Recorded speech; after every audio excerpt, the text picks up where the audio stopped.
নবীজি বলেছেন একটা ঘাটে, একটা পানির ঘাটে বাঘ এবং হরিণ একসাথে পানি খাবে, কেউ কাউকে কোনো ক্ষতি করবে না। পৃথিবীতে জুলুম বলে কিছু থাকবে না, ইনসাফ ন্যায় কায়েম হয়ে যাবে। এরপরে ঈসা আলাইহিস সালাম 40 বছর বেঁচে থাকবেন। 40 বছরের মধ্যে তিনি বিয়ে করবেন, সন্তান হবে, তার মৃত্যু হবে, তাকে দাফন করা হবে আমাদের নবীর কবরের পাশে।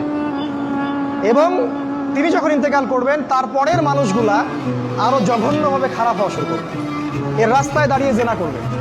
আর এই মানুষগুলোর উপরে হঠাৎ একদিন সকালবেলা সূর্য পশ্চিম দিক থেকে উঠে যাবে এবং একটা লোকমা মুখে তোলার জন্য মানুষ মুখে নিবে, মুখে তুলতে পারবে না, তার আগে কিয়ামত হয়ে যাবে।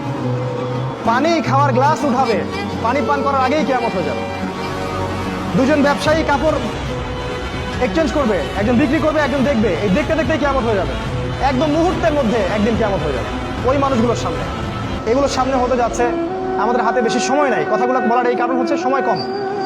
তো এখন এই অবস্থায় একজন মুসলিম হিসেবে আপনার করণীয় কি?